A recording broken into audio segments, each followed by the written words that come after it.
Hi, this is Roger, thanks for dropping by. Today we're going to have a look at my Japanese white pine. Now, apart from getting the moss out of the pot and breaking up the surface because it's very hard, there's not a lot to do. This had its original styling in the autumn, which meant there was a lot of material removed. So a lot of the energy in the tree has actually been taken away. So this year's growing season, we're going to try and recover as much of that as possible. Now, some of the work that was done should have generated some back budding, which this is the first look. The other thing I need to do while I'm talking, I think I'll do it anyway, is the wire needs to come off in places. I'm not going to take it all off, but the trouble is it's hopefully going to burst into life, and that surge of energy up from the base into the branches will cause swelling. It should cause some growth as well, but it's going to cause swelling on some of the main branches, and as a consequence of that, the wire will dig in. Now, if you've got a bit of gnarly old bark, the wire digging in actually doesn't matter. But you know, if you've got relatively young bark, and a lot of the bark on this tree is quite young, then that is unsightly and can take a couple of years, sometimes more, to actually grow out and actually, you know, just become part of the gnarliness of the branches. So now this wire possibly hasn't been on long enough to have done its job, but nonetheless I don't want it cutting in. So yeah, the work that we did was we took off all the dead needles and thinned out a lot of the needles. So we did some needle plucking, basically. That's individual clusters of needles we plucked. That's not the same as candle pinching, totally different principle altogether. What you're doing is thinning out the needles from the bases of the branches, leaving the clusters of needles on the ends of the branches that then go on to form the pads. So it's a totally different principle to playing with the candles. Where on earth is that wire going? Oh well, wherever it's off to, we'll let it go. See, now that wire has cut in a little bit, but not enough to worry about too much. I could tell it had cut in because the wire is covered in sap, and that's where the bark's surface has been broken and the sap's leaked out. So you could class it as damage. It is technically damage, and it's better if it's not done. But it gets difficult when you've got a relatively young tree. You go very careful taking wire off not to knock buds, especially when the tree's in its infancy, basically, so every bud is precious.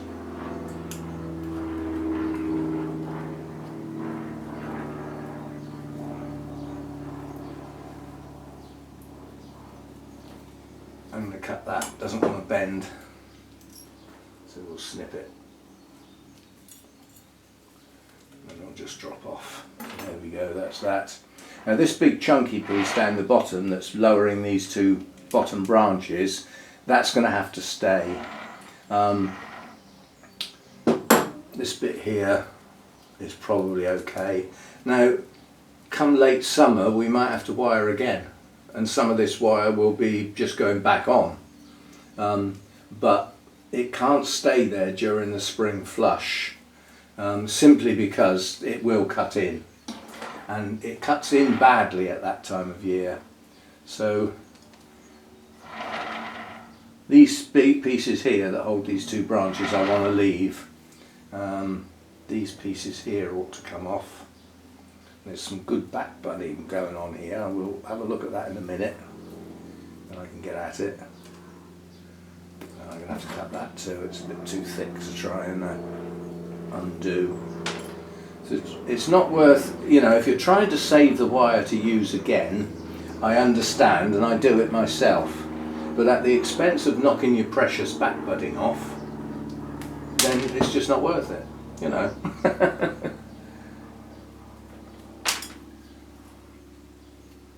Especially when you're looking at a tree. I mean, this tree is endearingly known as my birthday tree because a viewer actually donated an awful lot of money. I was on my way to Windybank Nursery, which is a hell of a flipping drive for me. It's right up round the M25 and some. If it was just round the M25 I wouldn't mind, but you've then got to head into central London. You don't actually get there, but you've got to do a fair bit of that journey in towards London and then off to the side, and it's just an annoying drive. It's just too much driving. But it's a smashing place to visit, I must admit. I'd like to go there every year, but I don't. And the problem is I need justification to go there. And as I'm not building a bonsai collection anymore, my reasoning for going there has just gone away really, which is a shame. It'd still be a nice place to visit, you know, and film, but it is a lot of driving, and nowadays with the silly cost of fuel, it would be out of the question.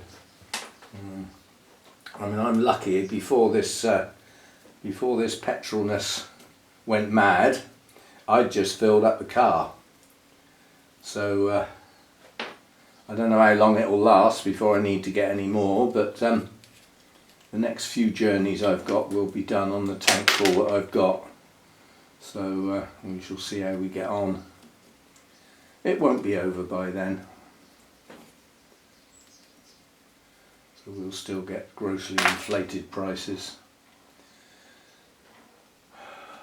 Which is, I don't know, if the percentage of profit at a garage is a percentage, then the higher the price, the more profit they make, if it's a percentage. However, if it's a margin, you know, in other words, you know, we need to make this amount per litre, then obviously the price per litre doesn't matter that much. But I expect they work on percentages. The thing is, you know, it's once fuel goes up, petrol, diesel, transport, once the cost of transport goes up, then everything goes up. Because there's very little that you buy that's actually produced on site. So it has to be transported to where it's going to be sold. And if the cost of that goes silly, then that's it. The cost of the goods goes silly, and that's how it is. So we're stuck with that. Thank you. Whoever started all that, you know who you are. But yeah, it's can't be nice for the what I call the also-rans in this conflict. The ordinary countries that are just dotted around the area that in most people's eyes hadn't actually done anything wrong. And they certainly hadn't been sending planes in and dropping bombs. So, and now they're getting clobbered. Choose your friends well.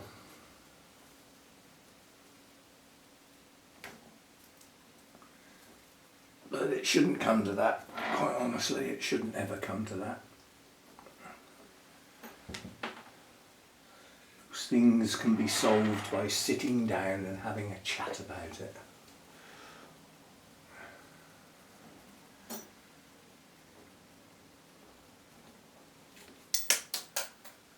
But yeah, I mean, the cost of fuel has gone silly. Well, it certainly has in the UK, and probably it's not as bad here as it is in a lot of other places.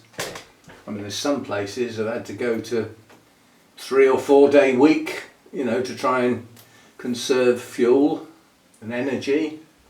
I mean, there's a lot of places that don't have an electricity grid like we think of, you know, where you plug things in the wall and electricity comes out, turns your lights on. You know, they have generators. Generators use diesel. And if you can't get your diesel, then you've got no lights. And in some cases you might not have any cooking. So, you know, it is a big deal. And what annoys me more than anything is, due to what I consider an incredibly selfish reasons, the whole world is suffering. Not just a little bit of it. To some degree, the whole world is involved with the consequences. So thanks for that. Thanks for asking, you know. Thanks for saying, is this what we want? Thanks for that.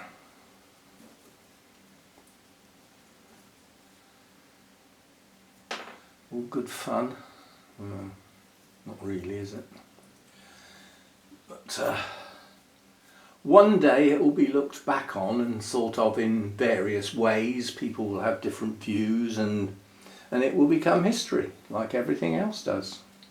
But at the moment, it's current affairs. And it gets on your thrupneys. You've got to put up with it. So, yes, so the longer term plans for this tree, this year, we need growth. So every little bit of back budding that I've managed to generate, and there is some, I need to now extend. It's a bit early in the year to be seeing that happening. It's more like middle of April. A white pine in this country should start moving more vigorously anyway. So we'll wait for that. But yeah, the plan is to grow this year, try and replenish some of the stocks, because a fair old bit of the foliage and branch structure was actually removed in the initial branch selection, which was done in the autumn. And obviously in the autumn it went into winter, so it hasn't had chance to recover yet. So this year I've got to make sure it's well hydrated and well fed to get that recovery well underway, which we will do. Just hope we don't get any more of these flipping droughts. I mean, white pines are helps to understand where they grow naturally, and they are a mountain tree, so they do tend to grow quite high up where it's quite cold, and certainly in the winter time it's also quite dry. There's a lot of snow around and everything, so they don't get rained on a lot, and it can do them in this country, in the UK, because we get, you know, really damp, humid winters a lot of the time, and that doesn't do them any good at all. I mean, a lot of people put them under cover to avoid them getting too wet. Mine stays out. It stays out in all weathers. It gets whatever it gets, and I mean it's still going. I haven't had it a huge amount of time, but it's still going. And I mean, you know, we've had an incredibly wet spring. Incredibly wet. I'm just getting old needles off now. These are ones that have died back in the winter. There's not many because we got rid of most of those in the autumn, but there's still a few new ones. New old ones, whatever you want to call them. But they do make it look a bit untidy with the brown bits, so just fluff them off. You don't need to go mad. If you're yanking needles and they don't want to come off and they're bending the branch, that needle don't want to come off. Basically, it's telling you I need to stay for whatever reason.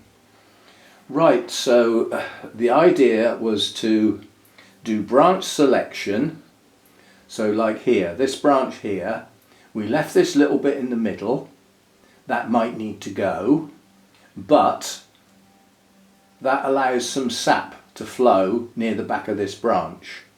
And if you come up to the head here, we've got a branch sticking out there. That has no bud on it. Well, it does, it has two, and they're tiny. And then over here we've got a nice pair of, you know, a fork. That one's got a candle starting, that one's got a bud. This one over here, it has got a cluster of buds. I hope they're not flowers, I hope they're buds. But there's a cluster there. This one here, again, some good budding there, and there, and there's at least two. So we've got buds to extend, but what we've got to do is get energy into that branch. That's a lower branch, so what we've got to do is stop the flow to the top of the tree. Now, it's too early to be doing this yet, but that's the plan. So as the candles extend on the top of the tree, I will take them back and curtail their growth. And that will push the energy into the lower branches and the lower candles and any of the back buds that are sitting there. Again, on this lower branch we've got some good clusters of buds, so we should be okay. We'll get growth. This is not a very strong branch, but it's got more than one bud on most of those shoots. And then when we get up near the top, you can see, like here, there's a pair of candles, one of which is just starting to extend. Here there's 3 buds. So effectively we've got 5 buds on that little shoot there. And coming round here again, several buds and some back buds. So we've got some buds to grow on, and at the top of the tree we do have candles starting to extend, and those have got to be stopped from extending to any great extent, because they will draw the sap into the top of the tree. It's, what is it, auxins that live in the tips of the branches, dominant at the top of the tree if it's that type of tree, and they tell the tree to put all its energy into the growth there so that it can grow bigger and better than all the trees around it and head for the light. So you can curtail it, you can guide it into pushing that energy somewhere else. So and then we took a branch off here, we decided to turn that into a gin, and another one up here. This needs a little bit of work done on it. Yeah, it's got some tatty looking bark. It needs to look like a branch has broken off, and I will have to get the lime sulphur on it to whiten it. It bleaches it and preserves it, stops it rotting, because obviously it's dead wood now. There's no sap coming into there because there's nothing to draw it. So we've got our basic shape. The idea was that let's get that pointing at the front. So the idea was that the horrible graft that you get on most white pines, you get a black pine stock basically and a white pine graft. Some of the grafts look so ugly I wouldn't give the tree house room personally. This graft was quite good. It's quite smooth. It's not bad at all. Took me quite a long time to find this one amongst all the others. So we've got quite a nice transition from the black pine to the white pine. What we do have is some really ugly wire scars on the black pine, but they're already starting to grow out into the gnarly bark.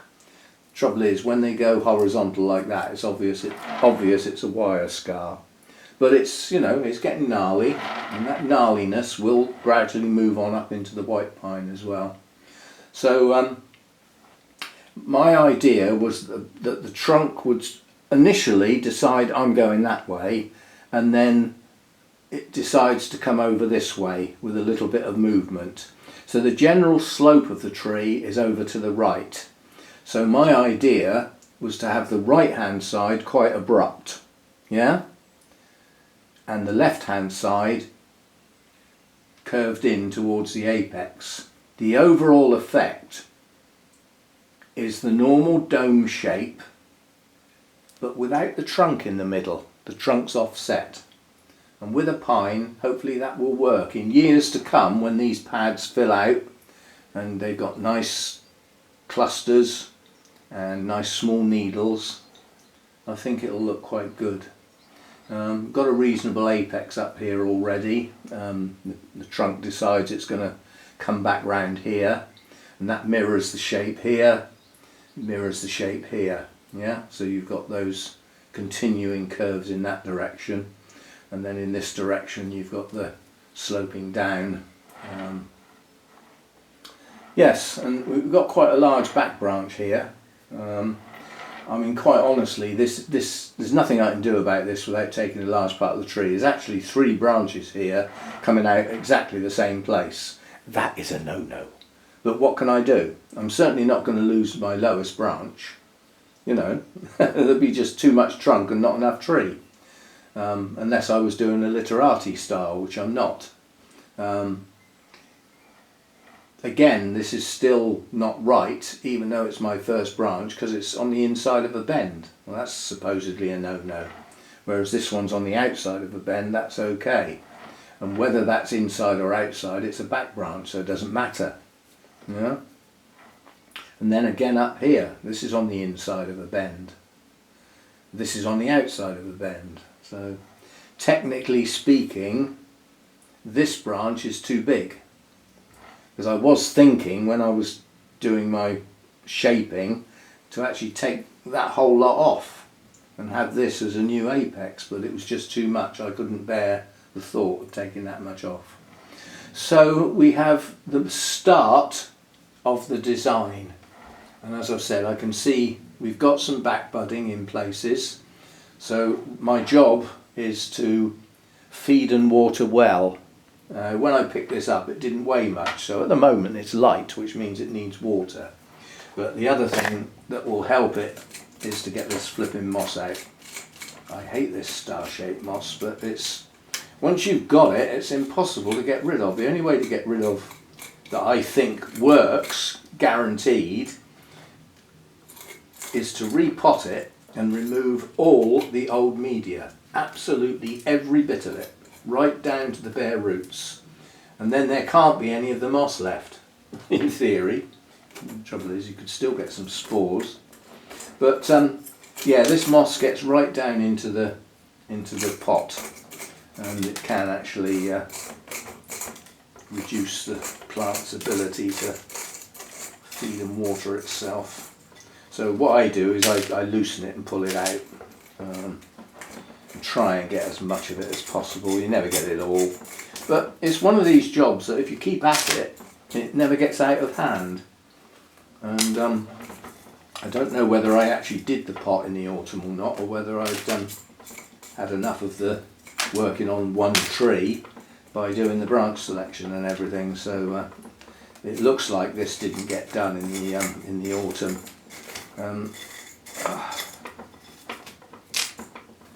But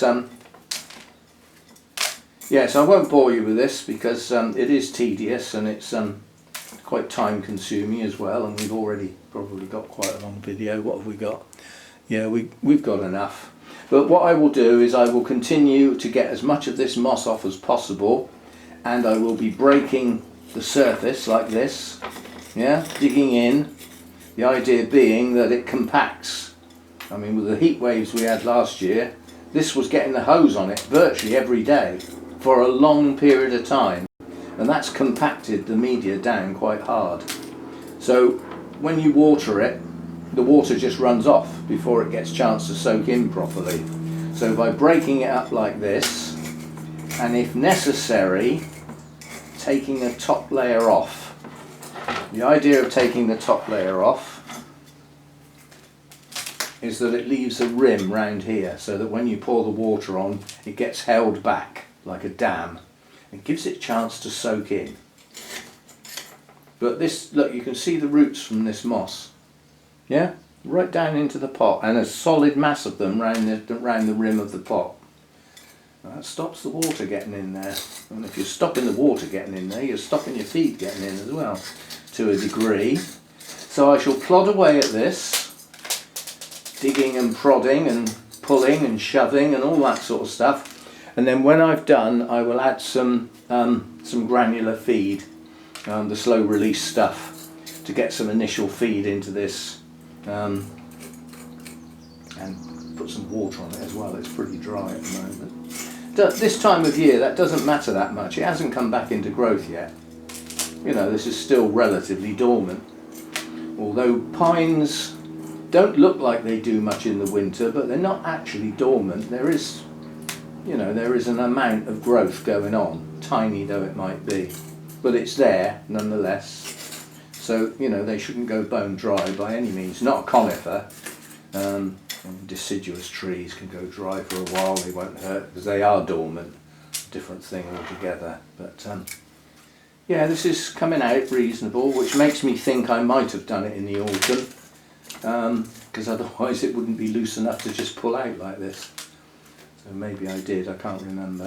But we'll get there, we'll plod away at it, and then as I said, I will get some granular feed and rub it into the surface, and then take it out and give it a good water, and then set it back up. This one lives in a part of the garden that when we get some sunshine, it gets a lot of it. It doesn't get full sun all day long, but it gets it for an awful lot of the day. So, and now the old amount of daylight hours is increasing rapidly. That helps bring things back into growth. So we will revisit this at the time I need to play with the candles, and I won't be playing with all of them. We will be playing with some, because some of this tree is going to be allowed to grow. The reason being, it had so much of its greenery taken off when we did our original styling back in the autumn. Probably half, if not more, of the greenery on this tree was removed. Well, it needs a chance to recover that, and if you keep pinching and pulling and poking and tearing it all off, then it's not going to get a chance to get the energy back that it once had. So you've got to give it chance. It's got to have chance to recover its energy, and the only way it can do that is to grow greenery. I don't think we need to worry much about the root system. I think that's pretty good. It wasn't bad last time it was repotted. I can't remember how long ago it was, but it was a while ago. I think it's probably had 2 years in this pot now. This will be its third, I suspect. But yeah, it's got the makings of a very good tree in years to come. It isn't yet, but it's on its way. I mean, I can visualise that, you know, the way the pads will develop over the time, the way we can get more back budding and apply the techniques to actually produce that back budding. That thickens up the pads and keeps them, it stops them growing away from the trunk to any great extent. Because obviously the branches, with those auxins that I was talking about, the branch wants to grow. It wants to grow away from the trunk, towards the light, whether it's out sideways or upwards. Yeah? Well, it'll leave the rest of the branches and buds behind. So you've got to stop that happening. You've got to keep pushing it back so that you get some buds deeper into the older wood. And these will back bud to a degree into older wood, but they won't go too far back. Some quite nice sort of roots developing in here as well. But, we must have it's a nice day and it's a weekday, so let's all go up in our planes. The thing is, with an airport very close, and there's three separate training schools on that airport. 4 if you include the helicopter one, if that one's still running, I think it is. So there's an awful lot of trainee pilots get up there as soon as the weather's nice, you know. Funny, I used to fly with a guy, some time ago when I was working in IT. We used to go off to Oxford, Banbury, and he was qualified pilot and everything, so he would book a plane. We'd go up there and get in, and if it was a busy day, you could spend 20 minutes before you could take off. So it doesn't count the checks on the plane unless somebody's just got out of it, in which case you've got to do the checks in your hour. But if you get there and nobody'd used the plane before you, it's just sitting there, so you can do all your checks before your hour starts.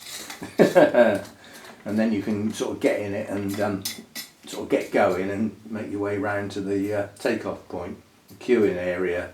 But if it's a busy day and there's a lot of people there, you can spend 20 minutes sat in that queue waiting to pull over and be allowed to take off. So you've used quite a bit of your hour, and it ain't cheap. It was a lot cheaper then, it certainly isn't now. And yeah, the trouble is those little planes, you know, they're not luxury, they haven't got air conditioning, and you're sat in full sun in a greenhouse. It's not comfortable. You sort of think, oh, for goodness sake, move. Because as soon as you get going, you've got little flaps that you can pull out that allow airflow. And you know, you get a blast of air coming in, you get cooled down a bit. But up until then, you're sat baking in the sun. It's not very pleasant at all. Right, so that's tidied it up a bit. I've got most of it. I haven't got all of it, as I said, but I've got the biggest part of it. And providing I just keep on top of it, then it won't get badly, it won't get a hold. And we've now got our lip so that the water will be contained in the pot, so I don't need to take any out. So anyway, that's my Japanese white pine. That's your front view.